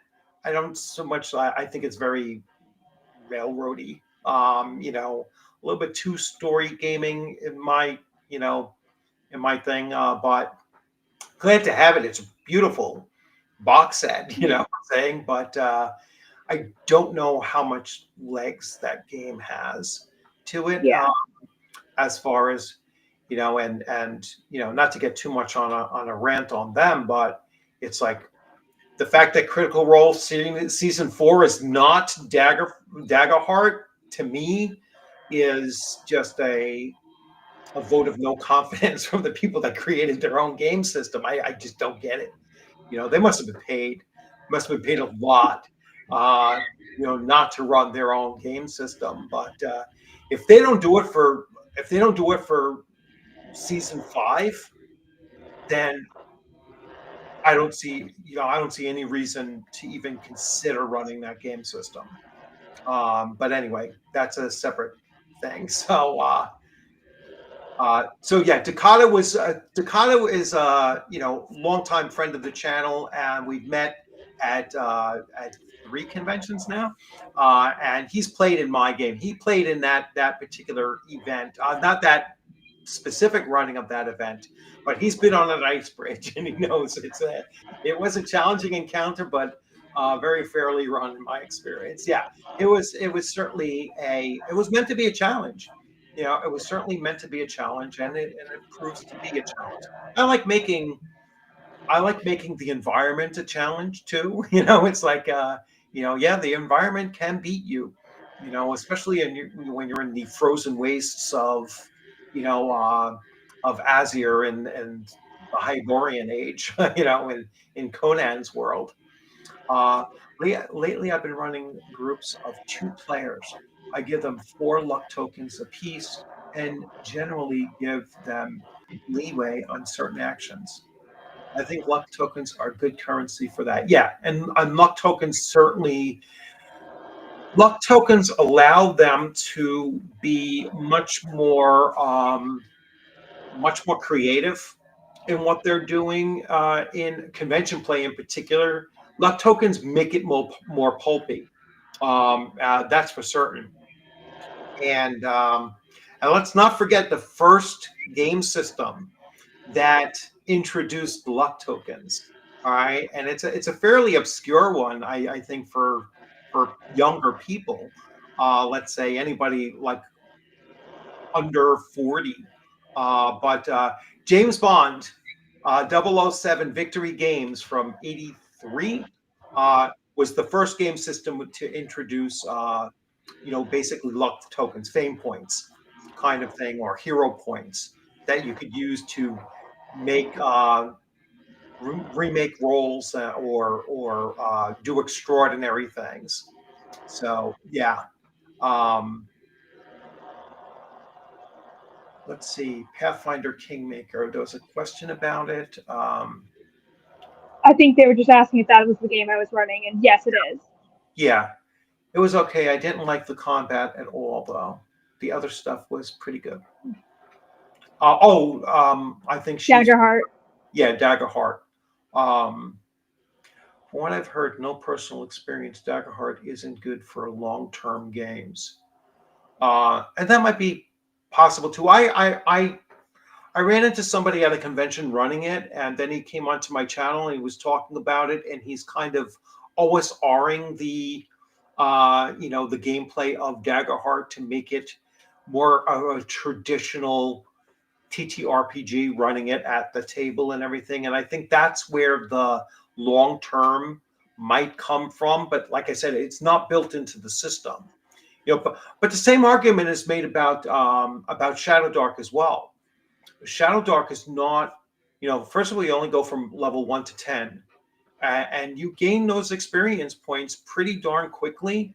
Even though they exponentially grow, um, I don't see it as a long term. Now we'll see with its new Kickstarter once it gets in our hands to see how that kind of West Marches play works for the system to give it more legs. But yeah, that's sometimes, but that just makes it a good convention game. To be honest with you, there are certain games that are just designed to be one shots, or very limited run type of games. Let's see, the dice roll how they roll. You can only oodle your players too much before they get just unlucky. It feels bad, but it's a necessary evil. Yes, yeah, absolutely. Yeah, that's why I roll everything in view. Everything is rolled in plain view, so nobody can be, oh, you're just trying to get me kind of thing. It's like, no, no. You watch my roll, you watch my critical roll, critical hit roll on you, and you're taking double damage. I'm sorry, that's just the way it is. Um, I've only played Daggerheart in one shots. Played it a week ago in Eberron. Fun session. Yeah. No, I'm sure that I'm sure that the system is a lot of fun to play. I haven't played it yet myself either. Um, but I'm sure it is a lot of fun to play. That's awesome. I am a big fan of the Kingmaker video game. Yeah, that's the only place I know it from it too. And it's not an easy video game either. That is not an easy one. I didn't get very far in that, to be honest. Um, Probably still in the first dungeon, I think, like in the library or something like that, if I recall. It's like, it's a lot of puzzles, and I don't like puzzles. Um, yeah, yeah, I'm not a big I fan of actually, I actually remember I had one time run a particular puzzle from a book of puzzles hmm and watched the session absolutely grind to a halt Yeah. while they tried to figure it out. And they were just not enjoying it. And maybe that was my table. But then later I watched a Jenny D video where hmm she chose that exact same puzzle as an example of a phenomenal puzzle that would be wonderful to put in your table. And I'm like, I had a different experience. I Yeah. think some tables like puzzles, but most tables really just don't. No, I've had really bad experiences with a kind of campaign where it's like if you're not picking up the hints or whatever, for weeks upon weeks upon weeks of just like, we don't know what to do next. And it was a bad experience. I eventually just left the game. Another player left the like a whole bunch of us. There was only like four of us to begin with, and like two, if not three, left over this issue. It was like, just give us, if this NPC. I'll never forget. I just totally lost it. I was like, if this NPC does not help us in any way, and we're trying to help this NPC, if they can't give us any hints, if they can't, send us in any direction, let's just move on and let them deal with their own crap. And we're going to move on to a new zone, a new area, and look for a new adventure to follow. And the game master was like, no, you'll have major consequences if you give that up. I don't care. I was like, I said, I'm going to talk to this NPC, and I'm going to ask these specific questions. And the NPC was like, he was having the NPC push back on our suggestion. No, you have to figure out, you have to figure it out. You have to do it on your. I was like, I'm getting ready to just attack this NPC. All right, I'm just going to kill this. I'm going to attack it. It's a very powerful NPC. I don't care. I was like, I'm done. And we just walked away. The whole session ended, and it was like, that's it. We're done with this, because you're just not, and that wasn't even a puzzle. That was just in my opinion, just bad GMing, because it's like, and this went on for weeks. I was like, no, I'm not gonna search the entire map for us to sit on this square foot that is going to suddenly give us what we're looking for, and it was brutal. So yes, um, it's a definite thing with me about puzzles and that kind of thing. When you struggle over those, you know, um, bad enough in video games. It's like, you can always look up the cheat code in a video game, though. You can't do that in an RPG. Uh, let's see. I like to be railroaded usually. Oh, usually. Just let me know where to go and what Good to to do. know, Tweet. Yeah, yeah. Now I like to have some, you know, some stuff thrown in there, and some randomness will sometimes throw you in the wrong direction. That's fine as long as there's some way to get back on to the right direction again. I'm not a fan of puzzles. I do like mystery. Yes. Yeah, there's a difference between puzzles and mysteries. Yes. And there should always be a multiple ways of discovering, why, just like there should be multiple resolutions for an encounter, a situation that you're in, there should be multiple ways of solving the puzzle. All right. I couldn't do it long. That would drive me bananas. I've left games for last. Yeah. Yeah. I held on to that campaign for a long time. But couldn't do it any longer. So let's see. Getting back to it's very directionally challenged, and I lose track of storylines really easily. I try even to write notes, and not something that comes easily to me. Yeah, no, I agree. It's a there's nothing worse than for your players to be frustrated. And I don't think any GM would argue against that. You know, once your players hit a level of frustration, you failed. It's just like you have failed as a game master because you can challenge them fine. If they're getting upset over a challenge, that's on them. But if they're frustrated, you're not doing what you need to do. Um, again, that's just my experience, and it's certainly something that I would stand by. Though I was like, no, you tell me if you're frustrated, let me know. Let me know that your character is, you are frustrated as a player at the table. That way I can fix it, or address it in some way.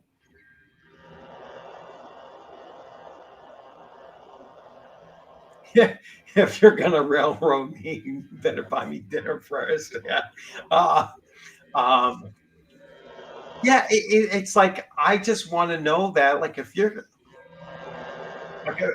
lay the breadcrumbs down, for me, it's like, all right, I'm okay with that as long as there's there's some room for me to go off the bread line there and do something else. Um, and especially if it's something else in character, you know, then then I'm going to take that. I'm going to take that side branch and yeah, that's what my player would do. I know that that's become a meme also, right? It's like, oh, I'm playing my chaotic evil character. That's what my character would do, but it's something that most characters would do regardless of their alignment, that you're playing properly or not. I'm okay with being in a tavern for 3 sessions doing stuff as long as the story is flowing. But if we're stuck on something for that long, I would just leave. Yeah. Um,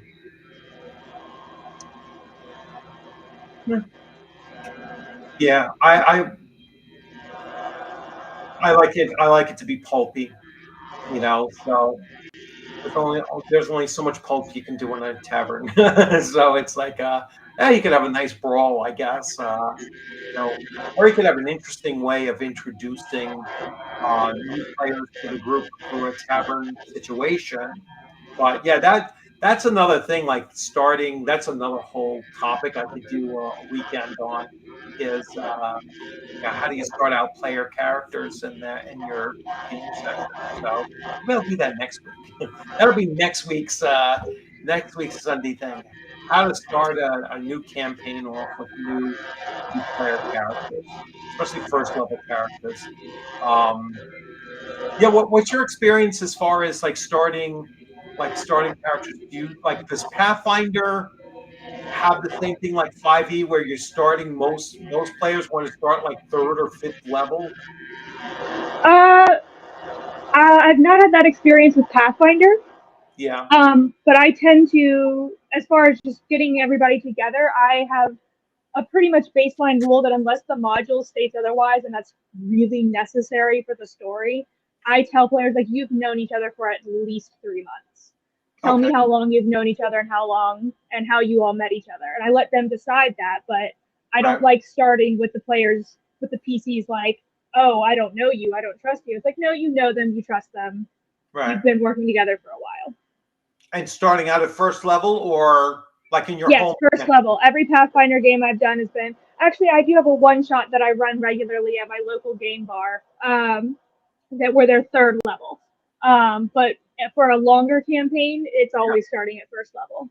Yeah, that's what I always do too. I always start them off at first level and let them kind of grow together and develop together. It's like I'm more concerned. I don't like backstories. Like it's like I really don't care about your backstory. If you're a first level character, your backstory should be 2 paragraphs, no more than 2 paragraphs. You Oh, know. I'm so the opposite. I give them a little 5 question questionnaire that's just like the basics that they can fill out bare minimum, and then I would tell them like I had one player write me I think like 16 pages, and I was like I'm going to read all of this because Yeah. I'm going to try and incorporate it into the campaign and make the best of it because I'm excited for that and I'm excited that you're excited for Mm, that. I have had players do that who ended up being problem players, but I don't find that they're inherently a problem player. yeah. Most of the time I found they're just really excited for this for to be playing D&D. Yeah. Yeah. I look at it, from a totally, I care about what your character becomes, not what your character thinks they're supposed to be. You know what I'm saying? It's like, and that's where you get into the, I've never heard of a 16 page, but there was that whole thing with the 8 page, the guy wrote an 8 page backstory and then his character was killed in the first 5 minutes, of the thing, like a block of, almost like very cartoonish, like one of those 16-ton blocks fell on top of him and just splatted him in the first 5 seconds. It was like, no, he was supposed to be the next lord of the. It was like, no, your backstory can't be forward looking. You know what I'm saying? Your backstory is what has already occurred, what brought you to this point that you want to be an adventurer. All right. And everything else moving forward is what we really care about. It is like, what are you going to develop as? What is your character's personality going to become? What is your relationships going to become? What is, everything moving forward. So backstories, like I said, it's like, where do you come That from? You know, some family information, some like what skills, like what secondary skills do you have, how'd you get them, kind of thing, and then what motivated you to become an adventurer, because this is not an easy path that you're on. You know what I'm saying? It's a very, very dangerous thing. So what is your motivation to get started on? That's it. you know yeah. uh, Now if you're doing you're playing a second level character, you're starting off as a third level character, then it's like, all right, give me how you got to this point, maybe, what was your first adventure, and you can provide me with that and whatnot, and so fine, that's okay. But first level, yeah. I also start my first level characters as the earliest possible age for that class race combination. Very deep.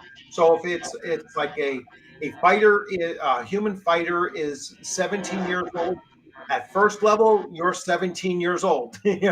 You have very, very limited backstory when you're that young. You know, an elf might be totally different story. They're 125. So yeah, more can happen in that time frame. But anyway, that's where I kind of fall on that. It's like, nah, don't give me a whole bunch of stuff. Um, And I tell my players now, I don't look at that very much. Did you read my backstory? Yeah, I kind of glanced at it a little bit, but not really. It's like not so There are much. certain there are certain red flags that I look for in backstories, longer backstories. Things like giving themselves magic items or giving themselves special abilities outside of their character sheet. Mm, Or, like you said, things that, like, I'm destined to be the lord of so and so. It's like, okay, you can have a goal for adventuring, but it yeah, shouldn't be written in your destiny or what have you. Like, don't dictate what the campaign is going to be about unless we all talk together as a group what the campaign is going to be about. yeah, So, to me, a 16-page backstory, but like this one player is actually in Tweet's group. Uh, he was just talking about his he's a Harengon, and so he talked about his burrow and the different factions in the burrow, and only a little bit was actually about him. So it yeah. was more just giving me a lot of information that I could use to hook him, but Okay, wasn't making him the star of the story. yeah, yeah. Because I'm sure you've had it. I've certainly had it. The spotlight character. I'm player. I was like, oh Lord, Mhm. you know, that's the only. That's the only. I've only kicked 3 players from my table. In since 2015. I've only kicked 3 players from my table, and almost all of them were, very similar thing, very spotlight kind of character, players. It's like, oh my, this is what my character wants to do. This is, and in some cases, no concern about anybody else, what anybody else wanted to, I'm not having fun, kind of thing. It's like, oh, well, it's not your turn to have fun right now. It's like someone else's moment, just a moment, but someone else's, oh no, can't have that, so yeah. And like you said, it's like, it's not an absolute indicator, but it's certainly very common among spotlight players to have characters with this voluminous, backstories. um, Mhm. yeah, so not every voluminous backstory is a toxic player, but every toxic player has a voluminous backstory. It's like, Absolutely. um, so here's a question for you. So how did you get into TTRPGs? So I always say, and I say this on my start playing profile, my stepdad handed me a copy of A Spell for Chameleon when I was in fourth grade.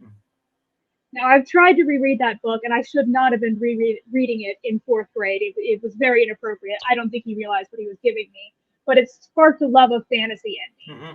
And so by high school, I already knew about Dungeons and Dragons. I really wanted to play, but none of my friends were interested. And unfortunately, I had a bad experience with a group of male players who acted very excited for me to play with them, and then made things very uncomfortable for me, squeezing behind me when there was a lot of room for them to just walk around, making comments about me, all sorts of things. So fortunately, that didn't completely turn me off of the game. I recognized it was just the players. Right. So in college, I started a game of 3.5e with some college friends, and shortly after that, I started GMing. So that's how I got into it. I could have had a bad start, but I didn't let it deter me. Yeah. So you started with 3.5.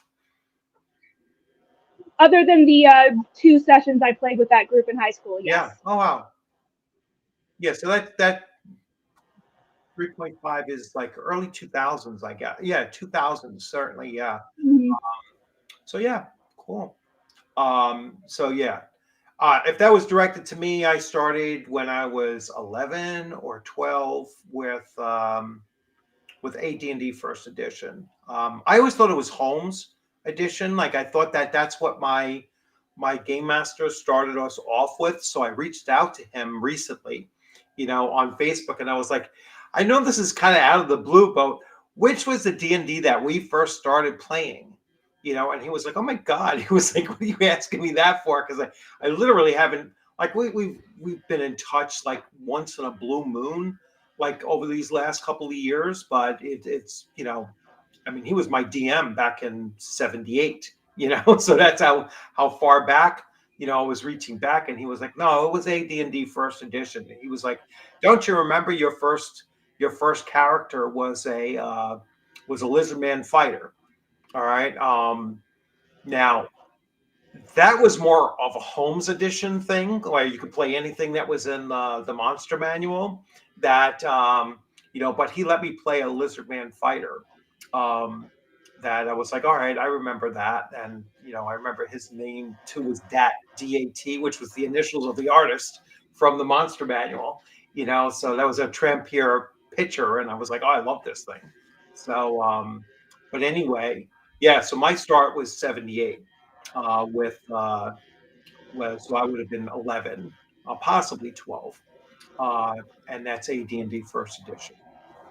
So my favorite is not knowing other characters, but having a reason to work together, a prison break or something, and attacking innocent people. That way, I can get to know each other's characters. Yeah, yeah, that's I've gotten away from the you start in a tavern, or if I did put him in a tavern, I put him in a tavern. The one time that I did it really, really well, I'd say, you know, um, was they each got a secret note because we're playing online. And so they each got a secret note, and the note told them something that was very personal, and then something, like personal objective for them. And then another thing was just when you go into this tavern, just light a gray candle. All right. And so each of the players, when they came in, they had no idea. And it was 9 or 10 players, that were active in that particular portion of that campaign.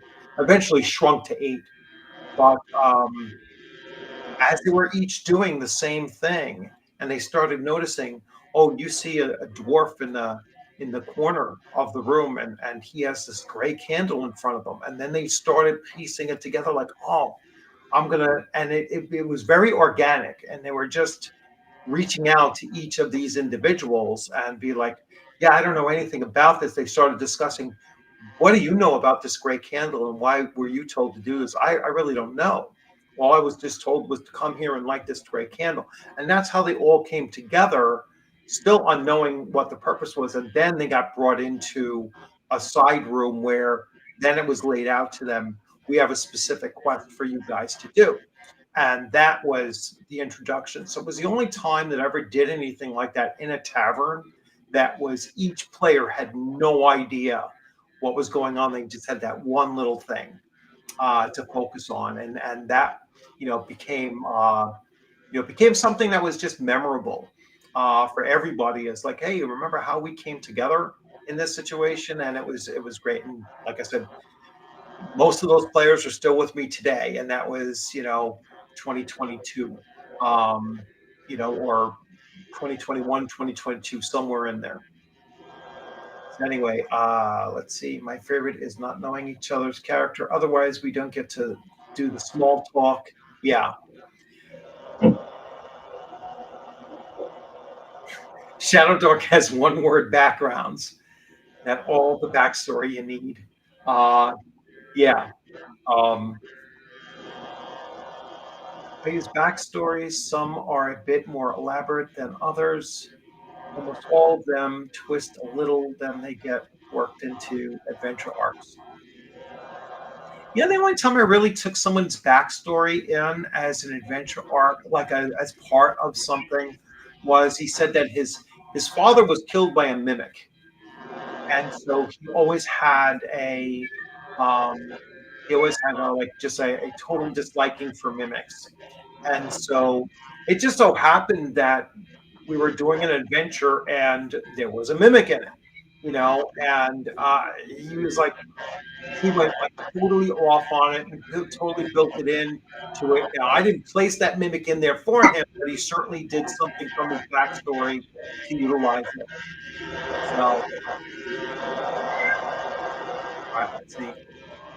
I think one paragraph at the top of the backstory is good, but I like to write more detailed ones. Yeah, yeah. Again, as a first level character, you shouldn't have so much of a backstory. But like you said, your one like really long one wasn't so much focused on them, but it was more a backstory of where they came from. Which, hey, that's okay.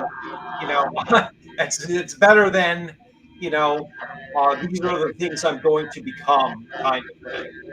Yeah, it was also a fellow GM from Cobalt Press and a friend of mine. So I also trusted him to not, like, as I was reading, I was like, I don't see any red flags, but also I just trust this person to Yeah, not spotlight and to not take away from other yeah, players and treat themselves like the main character.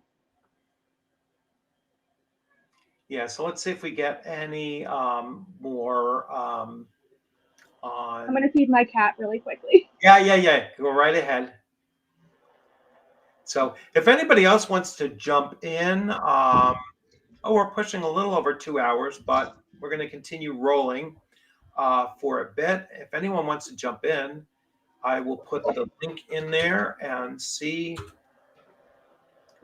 if you want to jump in. But I'm going to probably only run for another, um, let's say 9:30-ish, 9:45 at the most. All right, so maybe another half hour if anybody does want to jump in. We were talking about tavern entrances once, and I've done one. You start in a tavern, and it was this right here Mm-hmm. that I made. It was for a convention play, and what I did to make that interesting was I told them from an outside perspective that everybody else could see these vines that were writhing around the tavern and trying to find their way in. And then I cut them inside, and the barmaid just asked for their order. So it's this dramatic tension of the players knowing, oh, something's about to go down, but I just have to like order my meal like nothing happened. And that worked out really well. Everybody seemed to like that and seemed to be kind of startled by just, oh, I'm just ordering, like I'm not doing it, not doing anything yet. And then of course the vines burst in and the action starts. Right. Yeah, it's a like I said, I'm gonna broach this topic next weekend. So next Sunday, because I usually do a live stream at 7 o'clock every Sunday. Uh, so yeah, starting off, and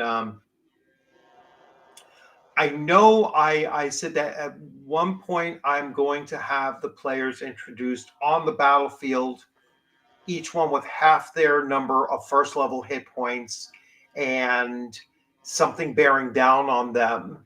And it's like, you have one spell left, you have one, whatever, go, and just throw them right into it. And if your character gets killed, your character gets killed, and we're going to roll up a new one, and just have it like bang, and that would be a really cool thing to do in a convention. It's like, no, this is how you're starting. You're starting right in the mix of it, Mike Shea's strong start.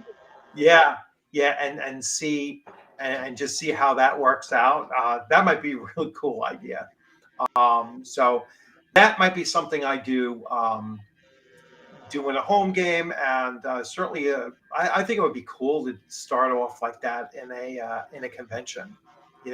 I'm sure some people will be like, my character got killed in the first 2 seconds of the game, and it's like, well, that's what re-rolling characters is good for. Or here's another pre-gen. Oh, she has only 2 hit points, also, kind of thing. Like you just happen to be on a different segment of the battlefield, but now at least you know what to expect. Yeah, that'll be cool. The cold open, yes, that is definitely the cold open, right? It's like, yep, you're thrown right into it. I started a session once with a player strapped to a table being tortured by a serial killer.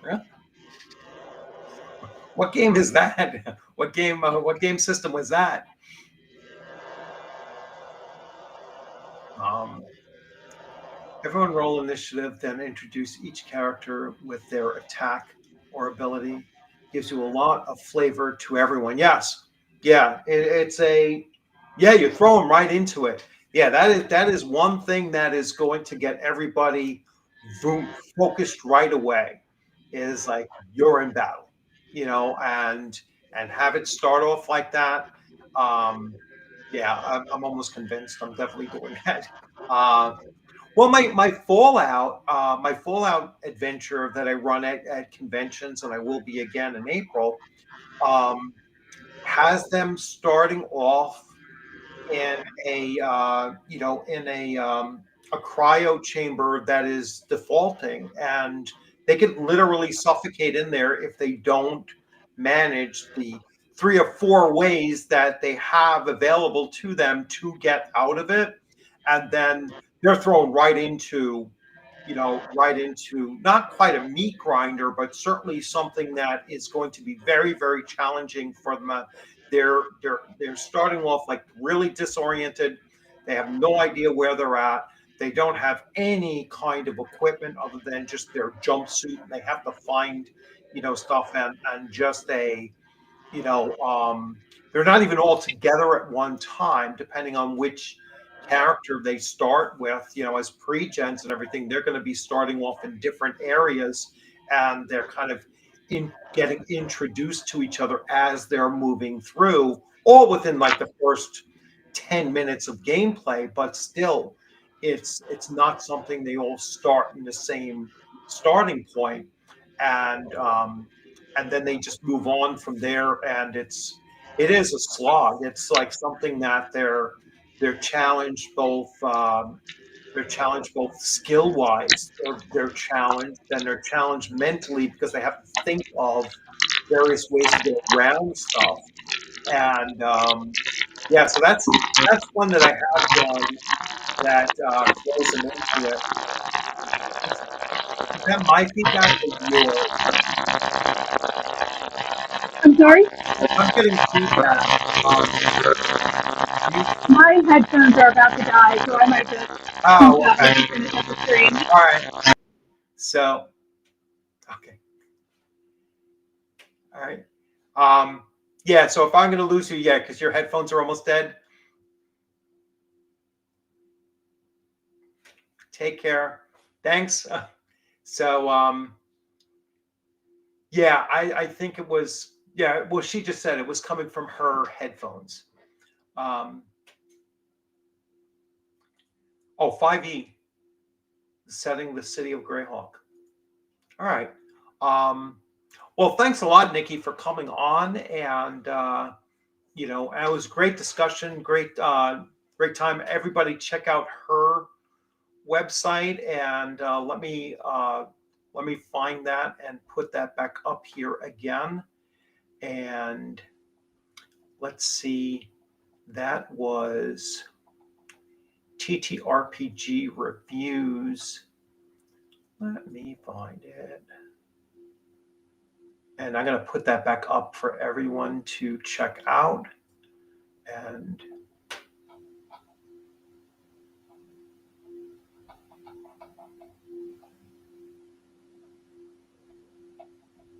I'm almost there. Yeah, for some reason it didn't. I had to put it alphabetical so I can find it faster.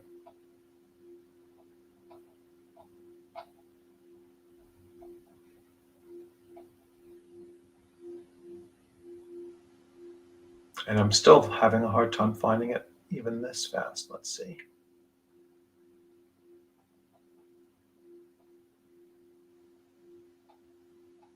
There it is. So, and she's up to 10 subscribers from 6. So please go double check out her channel.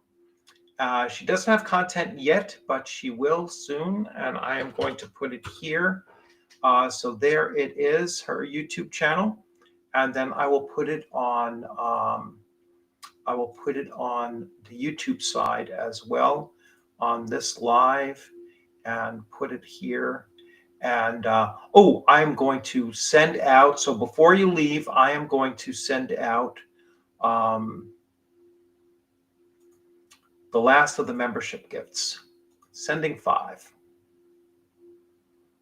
And so there is the membership gifts, everyone. So here we go. So Edgelord King received Stellar 7, Jerry Williamson, Doc Flamingo, and Mox Owl. So you have all received a free membership, and thank you, Tweep. It was a pleasure meeting you as well, and yeah, I will. If you have one as well, I will certainly look you up um, and see if you have a. Let's click on here and see. No. Yeah, these things are so hard with. It's so hard to click on people and find their things on on YouTube. YouTube has just such a way of preventing you from looking up or using what you call it, links.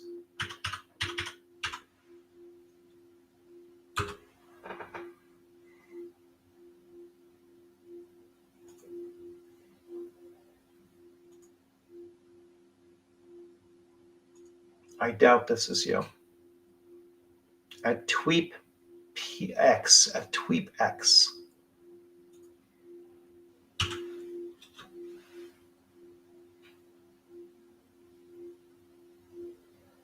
No, I don't know if you have a YouTube channel or not, but if you do, I'll definitely sub to yours.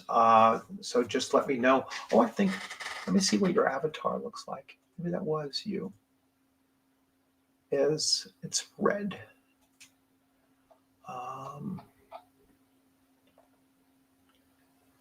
Beast Media.